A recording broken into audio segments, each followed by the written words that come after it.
नमस्कार दोस्तों, मैं अभिषेक आज की क्लास में आपका स्वागत करता हूँ। पिछले क्लासेज में हम लोगों ने नाउन को समाप्त किया था और आज की क्लास में हम लोग उसके वर्कआउट को जानेंगे, मतलब उसके वर्कआउट करेंगे। ओके, सेंटेंस लेंगे, सेंटेंस में कौन से नाउन है और वो नाउन कौन सा है, मतलब नाउन कौन है सेंटेंस में, और अगर नाउन है तो किस तरह का नाउन है, इसको हम लोग जानेंगे। Okay, but before that we are going to know some vocabulary. ठीक है, उससे पहले कुछ वोकैबुलरी हम लोग जान लेंगे। The first vocabulary is the serve. Serve मतलब सेवा भी होते हैं, सेवा करना भी होते हैं और परोसना भी होते हैं। तो जब सर्व का मतलब सेवा होगा तो यह एक नाउन है, और जब सर्व का मतलब सेवा करना या परोसना होंगे तो वह वर्ब होगा, क्योंकि सेवा करना या परोसना या कार्य, और कार्य है तो ये वर्ब होगा। सेंटेंस देखें बेस्ड ऑन दैट। सर्व मतलब सेवा। It's my serve for the nation. It's my serve, यह मेरी सेवा है, फॉर द नेशन मतलब राष्ट्र के लिए। सर्व का मतलब सेवा करना। The nurse is serving the patient, मतलब नर्स पेशेंट की, रोगी की सेवा कर रही है। The next is serve means परोसना। Now who will serve the food, कौन भोजन को परोसेगा। The next is server. The next is server. तो अगला है सर्वर, मतलब होते हैं परोसने वाला। हमने देखिए सर्व से ही बनाया है सर्वर को। ठीक है, तो server sentence will be where the server, मतलब सर्वर कहाँ है, जो परोसेगा भोजन को, वो भोजन परोसने वाला कहाँ है। कभी क्या होता है ना कि वर्ब के अंत में आप ईआर देते हो और वह वर्ब नाउन की तरह काम करने लगता है, नाउन बन जाता है कहीं। जैसे टीच मतलब होते हैं पढ़ाना, इट्स अ वर्ब, ये वर्ब है, और टीच के अंत में अगर आप ईआर ऐड कर देते हो तो बन जाता है टीचर, मतलब पढ़ाना से बन गए पढ़ाने वाला, यानी कि शिक्षक। इट्स अ नाउन, ये नाउन है। स्पीक मतलब होते हैं बोलना, इट्स अ वर्ब, ये वर्ब है, और स्पीक से बनते हैं स्पीकर, मतलब बोलने वाला या वक्ता, और इट्स अ नाउन, ये नाउन है। Okay, in the same way, ठीक उसी प्रकार से स्विम मतलब होते हैं तैरना, और स्विमर मतलब तैरने वाला, इट्स अ नाउन, ये नाउन हो जाएंगे। तो ठीक उसी प्रकार से यहाँ पर भी है। स्पीक मतलब होते हैं, सॉरी स्पीक हो गया, यह सर्व मतलब होते हैं सेवा करना या परोसना, और सर्वर मतलब हो जाते हैं परोसने वाला। The next is servant. Servant मतलब होते हैं नौकर। Ramu is his servant, Ramu उनका नौकर है। एम, तो एम मतलब लक्ष्य होते हैं, लक्ष्य के और भी कई स्पेलिंग है, जैसे एम मतलब होते हैं लक्ष्य, गोल मतलब होते हैं लक्ष्य, बुल आइज मतलब भी होते हैं लक्ष्य। ठीक है, और भी है, जैसे टारगेट मतलब भी होते हैं लक्ष्य, ठीक है ना, एम्बिशन मतलब भी होते हैं लक्ष्य, और भी ऐसे कई सारे वर्ड मीनिंग है। तो दिट विल द सिनोनिम्स, ये सिनोनिम्स हैं इनके। तो एम एक नाउन भी है, और साथ जान जाइए कि एम एक वर्ब भी है। एम का मतलब लक्ष्य, ये एक नाउन हुआ, लेकिन एम का मतलब अगर लक्ष्य करना हो जाएंगे तो that will be a verb, उस समय वो वर्ब होगा। अगर एम को हम एक वर्ब के रूप में यूज करते हैं तो उसके साथ प्रीपोजिशन भी लगते हैं, एम के साथ टू लगते हैं, और एम के साथ फॉर भी प्रीपोजिशन लगते हैं। एम टू मतलब होते हैं के लिए चेष्टा करना या के लिए प्रयत्न करना, और एम फोर का मतलब होते हैं उसी तरह का सेंस, के लिए लक्ष्य करना। थोड़े से यूज में डिफरेंस है। Aim to do something, aim to के बाद कोई वर्ब आने वाला है, एम टू डू समथिंग मतलब किसी चीज को करने का लक्ष्य करना। ओके, और एम फॉर समथिंग मतलब किसी चीज के लिए लक्ष्य करना। ठीक है, समथिंग का मतलब होते हैं कोई भी नाउन वहां पर आप ऐड कर सकते हो। जैसे सेंटेंस देखिए, he aims to achieve a white collar job. He aims to achieve a white collar job मतलब वह एक अच्छी नौकरी को अचीव करने का, यानी एक अच्छी नौकरी को प्राप्त करने की चेष्टा करता है। और यहां देखेंगे he aims for a white collar job. He aims, वह लक्ष्य करता है, for a white collar job एक अच्छी नौकरी को, वह एक अच्छी नौकरी के लिए लक्ष्य करता है या अच्छी नौकरी को लक्ष्य करता है। तो हमने aim for a white collar job दिया, ओके, और यहाँ एम टू गेट या aim to achieve a white collar job दिया।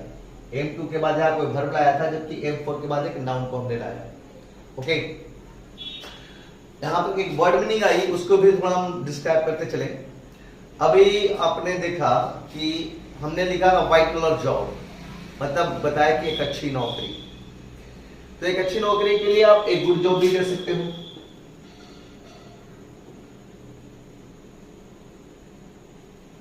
But it will be so common. ये तो बहुत से कॉमन सा वर्ड मीनिंग हो जाएगा। हमें कुछ वर्ड मीनिंग ऐसे भी बोलने हैं जो कि थोड़ा इफेक्टिव, अट्रैक्टिव हो, किसी को अट्रैक्ट कर सके।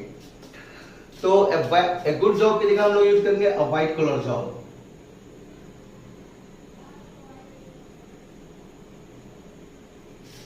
अ व्हाइट कलर जॉब मतलब एक अच्छी नौकरी, ऐसी नौकरी जिसमें हमेशा आपका कलर व्हाइट रहे, ठीक है। तो ऑब्वियस है कि कोई अच्छी सी नौकरी होगी।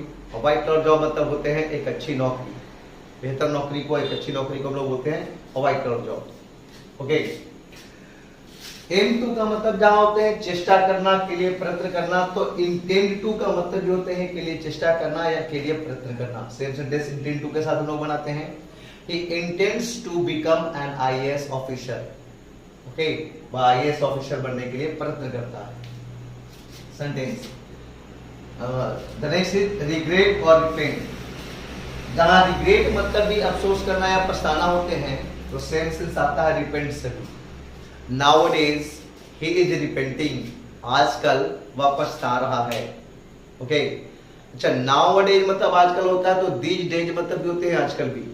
तो these days he is regretting या these days he is repenting, हम ऐसा भी बोल सकते हैं, आजकल वह पछता रहा है। तो उम्मीद करता हूं आपको ये सारे टर्म्स समझ में आए होंगे, ओके। अब मैं आपको समझाने जा रहा हूं कि कैसे किसी सेंटेंस से नाउन को पिक आउट किया जाए, और ये भी जानना है हम लोगों को कि वो नाउन अगर है तो किस तरह का नाउन है, okay. Like the first sentence I am going to make you write. ऐसे मैं एक सेंटेंस आपको लिखाने जा रहा हूं।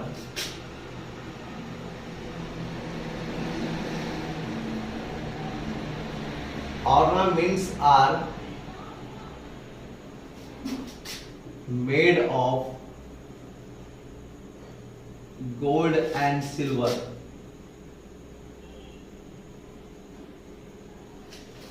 That means इसका मतलब ornaments are made मतलब गहने बने होते हैं। ऑर्नामेंट मतलब गहना होता है।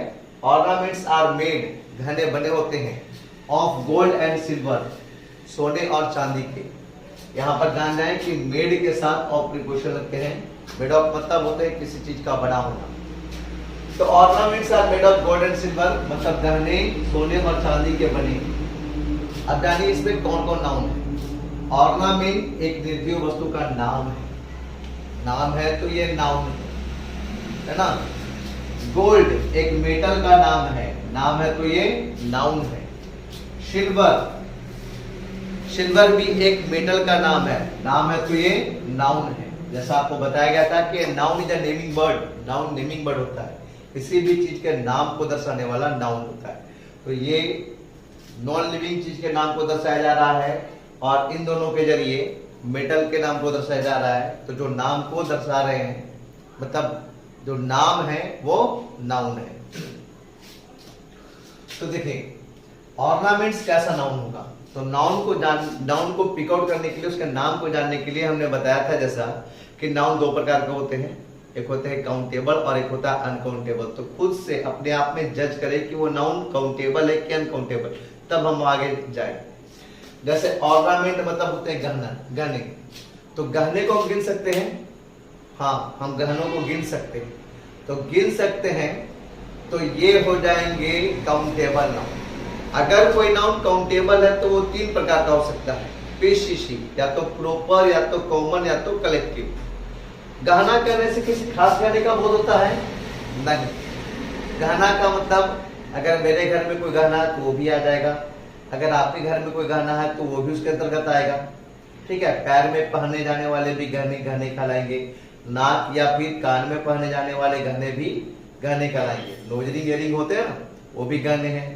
ठीक है, पायल भी अपने आप में गहना है, और भी रिंग वगैरह भी सब तो गहने ही है। तो गहना कहने का मतलब सारे गहनों का बोध होता है, तो ये सबका बोध कराने वाला कॉमन नाउन होंगे। ओके, गोल्ड, गोल्ड और सिल्वर ये भी नाउन है, लेकिन क्या हम गोल्ड और सिल्वर को गिन सकते हैं? तो नहीं, इसे हम गिनते नहीं, इसे नापते और तौलते हैं। तो चूंकि ये गिना नहीं जाता, इसलिए ये अनकाउंटेबल नाउन के श्रेणी में आएगा। नाउन दो, काउंटेबल और अनकाउंटेबल, तो ये आएंगे अनकाउंटेबल नाउन की श्रेणी में। अब देखने अनकाउंटेबल है तो बस ये दो में से किसी कोई एक होंगे। अनकाउंटेबल का मतलब ये तो या मटेरियल होगा या तो अब्स्ट्रैक्ट होगा। अगर गिना ना जाए लेकिन नापा या तौला जाए तो होंगे ये मटेरियल। अगर ना गिना जाए, ना नापा जाए, ना तौला जाए तो हो जाएंगे अब्स्ट्रैक्ट। इसे हम गिन तो नहीं सकते, लेकिन गोल्ड और सिल्वर को हम लोग वेट करते हैं, वजन करते हैं, तौलते हैं। तो that's why it is the material noun, it is also the material noun. Okay, the second,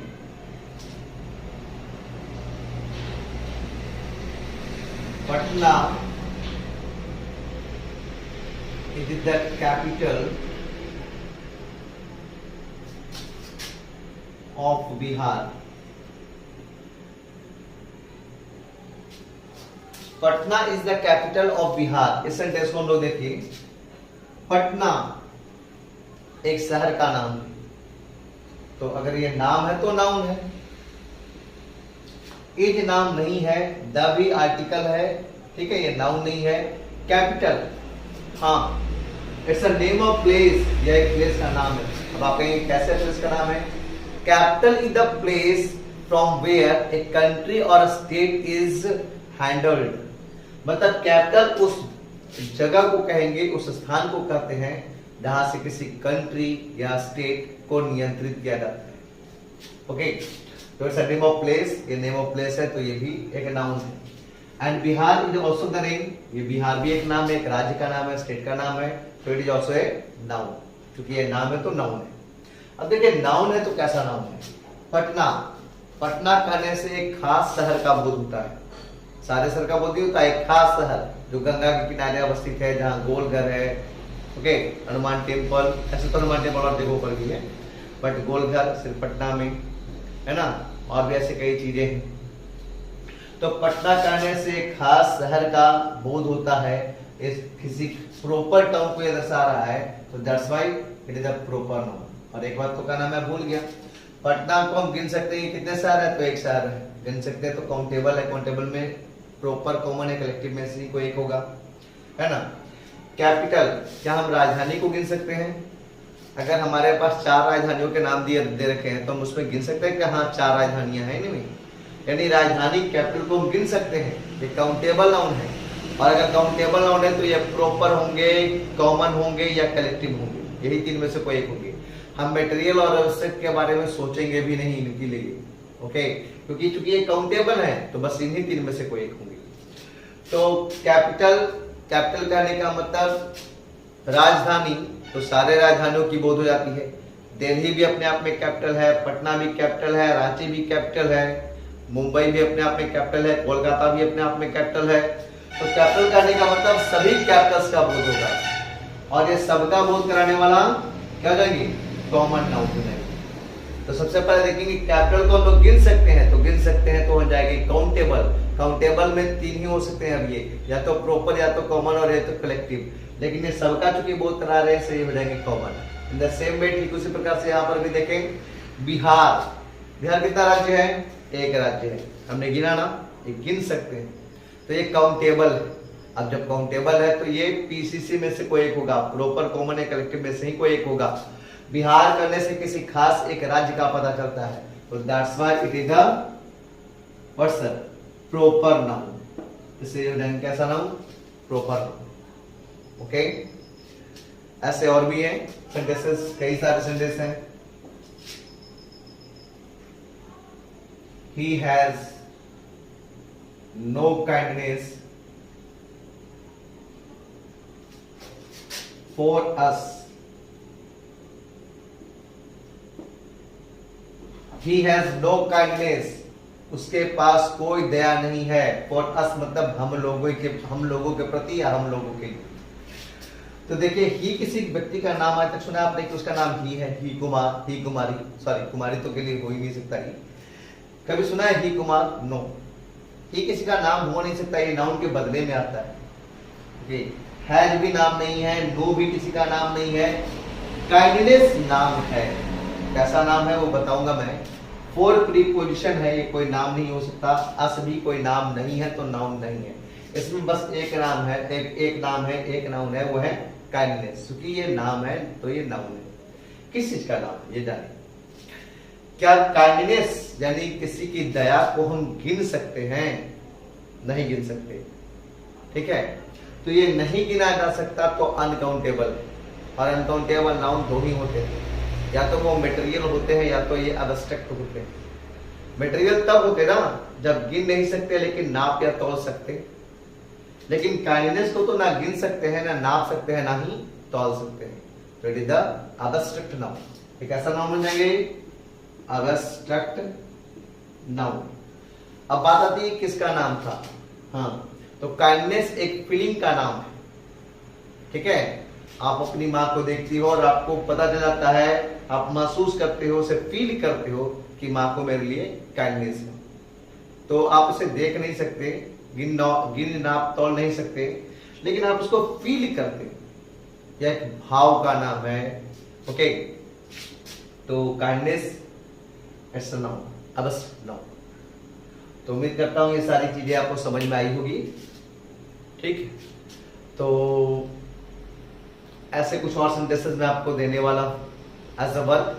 आप उनमें से नाउन को पिक आउट करें, और ना सिर्फ पिक आउट करें, अगर आप किसी नाउन को फाइंड आउट नहीं कर पाते हैं या किसी नाउन को फाइंड आउट करने में आपको प्रॉब्लम होती है तो आप कमेंट बॉक्स में उसे पूछें।